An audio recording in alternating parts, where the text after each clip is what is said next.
looked at me and thought to yourself, I bet that guy enjoys a bidet, you would be 100% correct. So it's the first time I've had the chance to get out and do any comedy since the pandemic. Obviously, a lot has changed. I have turned 40, much like my friend Andy, who was just up here. And I realized something, that being a 40-year-old, we came up through a very special and unique generation. We were the first group of white people who really embraced gangster rap music.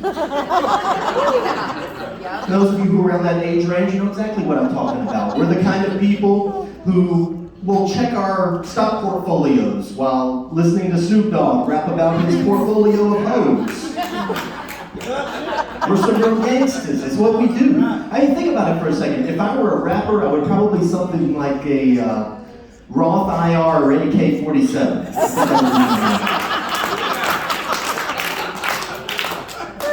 But I really want you to picture it for a second, okay? That's too tall, we'll go with it anyway.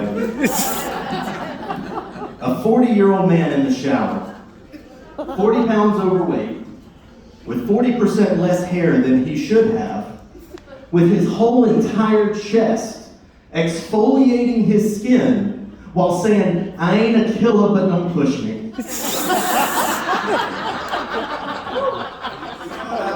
16 in the clip and 1 in the hole.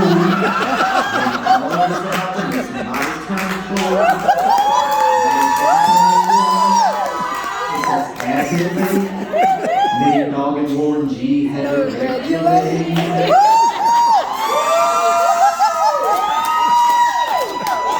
So that's how much hair came out today.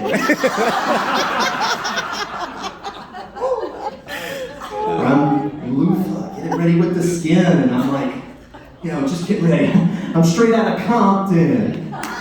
Just a crazy brother named Ice Cube from the game called Now. Where did that mole come from? There's one thing I can tell you with certainty. If you get an opportunity to be around somebody in that age range, they'll tell you too.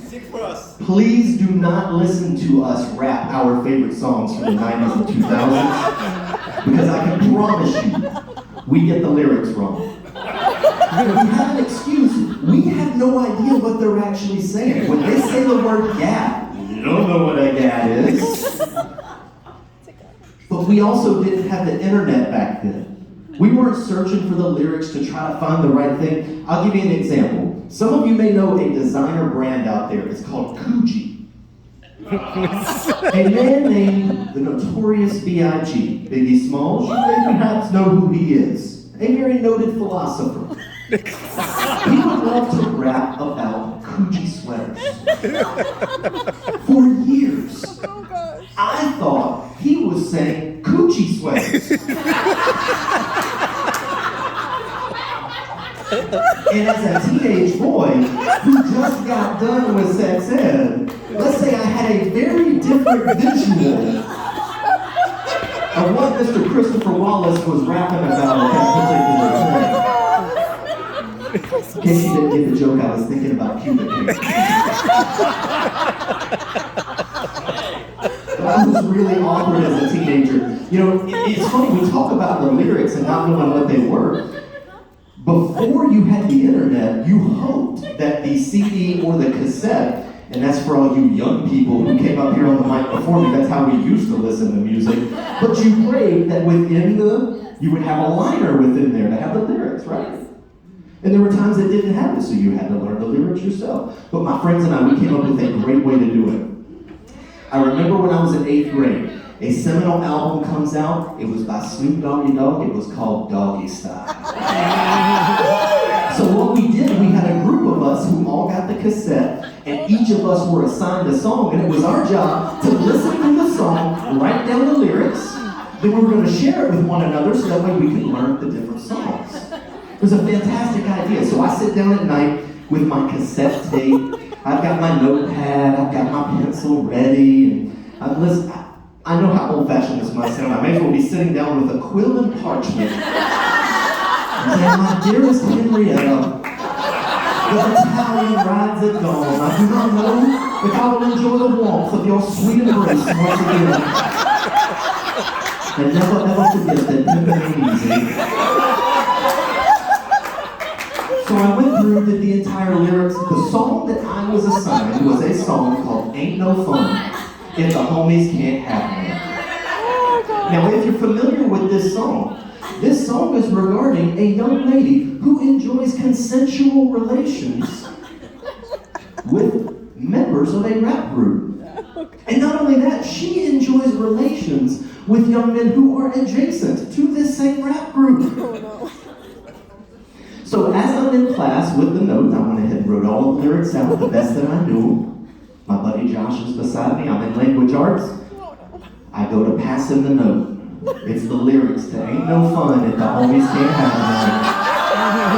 Me. Guess who catches me passing that note? Miss Malphus. Hey Chris, what you doing back there? I need you to come up front and read what was so important that you have to come around my class here today. I come up to the front of the class, I'm holding this piece of notebook paper, realizing I'm faced with two very distinct choices. Choice number one. When I met you last night, baby. Before you opened up your gap. Yeah, like I was gonna get up in front of a room of 13-year-old boys and be like, and you even licked my balls? That wasn't a choice. Wasn't gonna go down that path. So instead what I decided to do was get up front and immediately take the piece of paper, ball it up into a mouth, shove it into my mouth, and swallow it. Choice number two became number two. That was a very interesting afternoon. But that meant I had to rewrite the lyrics, and the 2 weeks of detention were absolutely worth it. But in middle school, like, why does everything come back to middle school? That's how you end up with a microphone in your hand doing therapy in front of people with jokes. You're traumatic middle school like I did. But I had the brilliant idea that I was going to let a girl know that I had a crush on by calling her up and singing the #1 song in America at that time, which was Boyz II Men's I'll Make Love to You. I had it all planned out, guys, I'm telling you. Came home from school that day.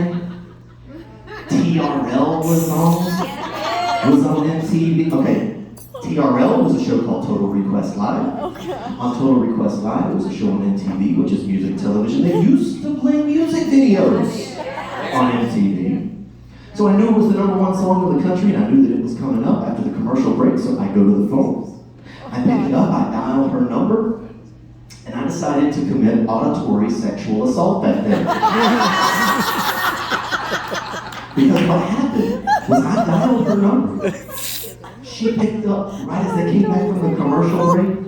Those tones started playing in the background. And I knew it was go time. I didn't say hello. I didn't say this is Chris. I didn't say baby girl, this is for you. I was ready to go. One small problem.